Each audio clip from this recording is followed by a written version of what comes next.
नमस्ते। सोचिए कोई भी बिजनेस हो, चाहे वो सड़क पर एक छोटा सा ठेला हो या कोई बहुत बड़ी कंपनी, उसके आसपास ना कुछ ऐसी अदृश्य शक्तियां काम कर रही होती हैं जो या तो उसे आसमान पर पहुंचा देती हैं या फिर उसे रोक देती हैं। आज हम इन्हीं शक्तियों के बारे में बात करेंगे और समझेंगे कि ये कैसे किसी की कामयाबी या नाकामयाबी की कहानी लिखती हैं। चलिए शुरुआत किसी थ्योरी से नहीं बल्कि एक कहानी से करते हैं। ये कहानी है दिल्ली की सड़कों पर रिक्शा चलाने वाले धर्मवीर कंबोज की, जिनकी जिंदगी एक झटके में बदल गई। और जानते हैं, उन्होंने हमें बिजनेस एनवायरनमेंट का सबसे बड़ा और सबसे प्रैक्टिकल सबक सिखाया। तो सवाल यही है, एक मामूली रिक्शा चलाने वाला इंसान एक कामयाब एंटरप्रेन्योर कैसे बना? उनकी ये कहानी किसी बड़े बिजनेस स्कूल से नहीं बल्कि एक भयानक हादसे से शुरू हुई, जिसने उनकी पूरी दुनिया ही पलट दी और उन्हें सब कुछ जीरो से शुरू करने पर मजबूर कर दिया। देखिए, उस एक्सीडेंट के बाद दिल्ली में तो उनका काम धंधा एकदम खत्म हो गया। उनके पास कोई खास टेक्निकल ट्रेनिंग भी नहीं थी, तो वो अपने गांव लौट आए जब भविष्य बिल्कुल धुंधला दिख रहा था। अब उनके पास एक नया रास्ता खोजने के अलावा कोई चारा ही नहीं था। पर कहते हैं ना, जहां बाकी लोगों को सिर्फ मुश्किलें दिखती हैं, एक एंटरप्रेन्योर को वहीं मौका नजर आता है। राजस्थान के एक दौरे पर उन्होंने देखा कि कुछ औरतें घंटों लगाकर हाथ से आंवला पीस रही थीं। क्यों? क्योंकि बाजार में जो मशीनें थीं वो इतनी महंगी थी कि वो उन्हें खरीद ही नहीं सकती थी। धर्मवीर ने यहाँ सिर्फ एक प्रॉब्लम नहीं बल्कि एक बहुत बड़ी जरूरत को पहचाना। और बस यहीं से उनकी एंटरप्रेन्योर बनने की कहानी शुरू हो गई। उन्होंने ठान लिया कि वो एक ऐसी मशीन बनाएंगे जो सस्ती भी हो और कई सारे काम कर सके। कई प्रोटोटाइप फेल हुए, बहुत मेहनत लगी, लेकिन आखिर में उन्होंने एक कमाल की मशीन बना ही ली। ये मशीन न सिर्फ सस्ती और पोर्टेबल थी बल्कि फलों को उनके बीज खराब किए बिना प्रोसेस कर सकती थी। ये एक बहुत बड़ी कामयाबी थी। तो धर्मवीर की ये कहानी सिर्फ हिम्मत और मेहनत की नहीं है।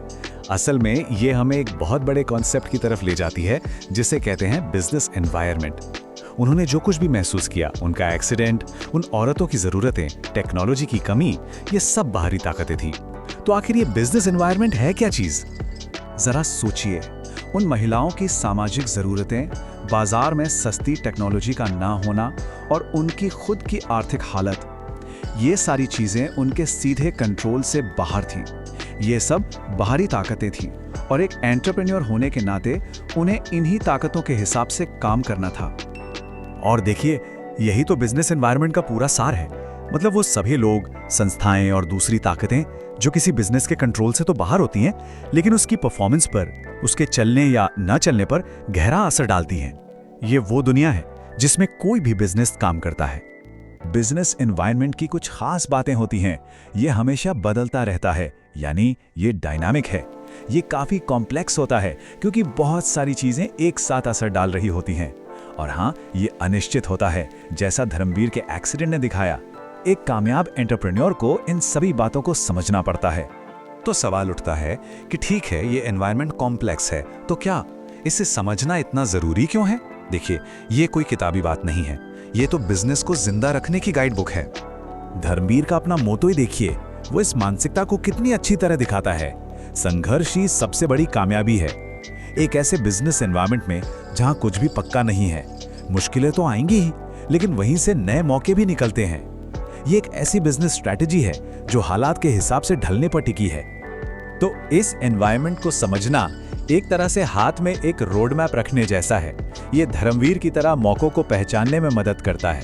ये आने वाले खतरों, जैसे कोई नया कॉम्पिटिटर आ रहा हो, उसकी पहले से ही चेतावनी दे देता है और इससे आप अपने रिसोर्सेज का सही इस्तेमाल कर पाते हैं और आखिर में आपकी परफॉर्मेंस बेहतर होती है। अब ये जो पूरा कॉम्प्लेक्स सा एनवायरनमेंट है, इसे बेहतर समझने के लिए ना हम इसे 5 बड़े हिस्सों या कह लीजिए डायमेंशंस में बांट सकते हैं। इससे चीजों को सिस्टमैटिक तरीके से देखना आसान हो जाता है। इन डायमेंशंस को आप ऐसे समझिए जैसे ये अलग-अलग चश्मे हैं जिनसे एक बिजनेस को, दुनिया को देखना चाहिए। इकोनॉमिक, सोशल, टेक्नोलॉजिकल, पॉलिटिकल और लीगल। हर चश्मे से एक अलग नजारा दिखता है। और सबसे मजेदार बात यह है कि ये डायमेंशंस अकेले काम नहीं करते। ये सब एक दूसरे से बहुत गहरे जुड़े हुए हैं। मिसाल के तौर पर इंटरनेट आया, जो कि एक टेक्नोलॉजिकल बदलाव था। इसने हमारे शॉपिंग करने और बात करने का तरीका एक सोशल बदलाव बदल दिया, जिससे डेटा प्राइवेसी को लेकर नए कानून, एक लीगल बदलाव की जरूरत पड़ी। देखा सब कैसे कनेक्टेड हैं। चलिए अब एक इंसान की कहानी से जरा ऊपर उठते हैं और देखते हैं कि जब पूरे देश का बिजनेस एनवायरनमेंट बदलता है तो क्या होता है, और इसके लिए भारत की अपनी कहानी से बेहतर उदाहरण क्या हो सकता है। 1991 से पहले भारत की इकोनॉमी समझिए एक तरह से बंद थी। हर चीज पर बहुत ज्यादा कंट्रोल था, जिसे लाइसेंस परमिट राज भी कहते थे। लेकिन फिर एक बहुत बड़ा आर्थिक संकट आया, जिसके बाद सरकार ने लिबरलाइजेशन, प्राइवेटाइजेशन और ग्लोबलाइजेशन की नई पॉलिसी अपनाई। इस एक कदम ने भारत में बिजनेस करने के सारे नियम ही बदल दिए। और फिर हाल के सालों में इस बिजनेस एनवायरनमेंट में एक और बहुत बड़ा भूचाल आया। तारीख थी 8 नवंबर 2016, जब भारत सरकार ने एक ऐसा फैसला लिया जिसने पूरे देश को चौंका दिया। सरकार ने एक झटके में देश की 86% करेंसी को इनवैलिड कर दिया। रातों रात लगभग हर किसी की जेब में जो पैसा था वो बस कागज का टुकड़ा बनकर रह गया। ये पॉलिटिकल और इकोनॉमिक एनवायरनमेंट में एक ऐसा बदलाव था जिसकी किसी ने कल्पना भी नहीं की थी। अब ये सिर्फ एक इकोनॉमिक फैसला नहीं था। सोचिए, इस एक पॉलिटिकल एक्शन ने बाकी हर डायमेंशन पर असर डाला। इसने लोगों के व्यवहार को बदला, सोशल, डिजिटल पेमेंट्स में जबरदस्त उछाल आया, टेक्नोलॉजिकल और बैंकिंग सिस्टम के लिए नए नियम बने, लीगल। ये बिजनेस एनवायरनमेंट के आपस में जुड़े होने का एक परफेक्ट उदाहरण। तो धर्मवीर कंबोज के एक छोटे से इनोवेशन से लेकर डीमोनेटाइजेशन जैसे देश को हिला देने वाले फैसलों तक हमने एक ही सबक सीखा है। कोई भी बिजनेस अकेला नहीं होता, वो सब एक बड़े, उलझे हुए और लगातार बदलते एनवायरनमेंट में काम करते हैं। तो आखिर में बात यह है कि बिजनेस एनवायरनमेंट को समझना कोई किताबी बात नहीं है, ये एक जरूरी स्किल है।